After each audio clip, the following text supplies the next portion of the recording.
नमस्कार. अरे मूर्खांनो, कुठे फेडचाल हे पाप. पुण्यातील रूम मालकाचा गरिबांवर होतोय अन्याय. एकाने फटकारलं तर दुसऱ्याने सावरलं. व्हिडिओ पाहून डोळ्यातून येईल पाणी. सविस्तर व्हिडिओ पुढे पाहण्याआधी चॅनलवरती तुम्ही नवीन असाल तर आपला RG मराठी न्यूज चॅनल जरूर सबस्क्राईब करून घ्या. आजकाल पुण्यासारख्या ठिकाणी राहणं म्हणजे तितकं सोपं नाही. कारण गगनाला भिडलेले रूम भाडे, रूम मालकांचा मनमानी कारभार, नको तेव्हा नको तेवढे भाडे वाढवून सामान्य लोकांना त्रास.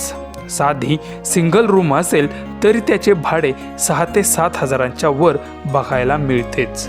एवढे देऊनही रूम मालकांचा त्रास काही कमी होत नाही. नको त्या कारणांसाठी त्यांची किरकिर नेहमी चालूच असते. सध्याच्या या व्हायरल व्हिडिओमध्ये हडपसरमधील एका अपंग जोडप्याला रात्री 12च्या सुमारास रूम खाली करायला लावून रूम मालकाने दिलेला त्रास पाहून खरंच डोळे भरून येतात.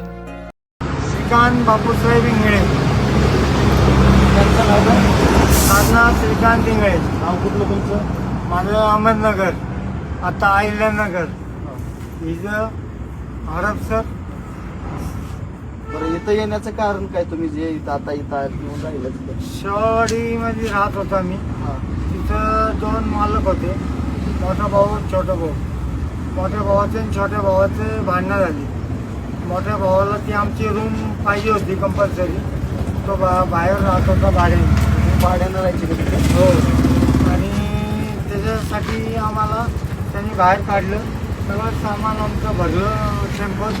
म्हणले तुम्ही निघा आता, आम्ही तुमचं भाडं दिले, तुमची राहायची सोय तिथे केली आश्रमात दिवाळी असं सांगितलं.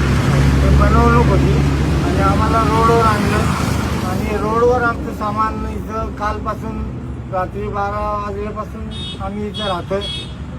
नावेलाच असतो. आमचा फसवणूक केली गेली.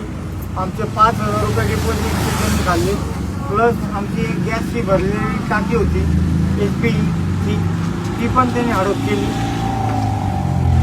आणि 2,000 रुपये त्यांनी आमचे खाल्ले. ऐका तरी मी काय म्हणतो, आता तुम्हाला आधाराची गरज आहे. फार आधाराची गरज आहे. आम्हाला कोणी नाही, मागं पुढं कोणच नाही तुमचं? कोणीच नाही. मुलं बाळ काय?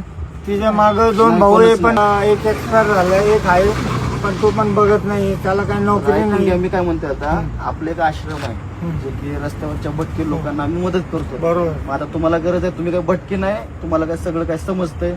तरी मला एवढंच म्हणायचं की आपल्या आश्रमामध्ये माझ्याकडून जे शक्य असेल तशा पद्धतीने तुम्हाला हेल्प करून तुम्हाला एक चांगला सांभाळ करण्याचा प्रयत्न करतो. मग तुमच्या मर्जीने येतं का तुम्ही कुठल्या दबावपोटी? नाही, आमच्या मर्जीने येतोय.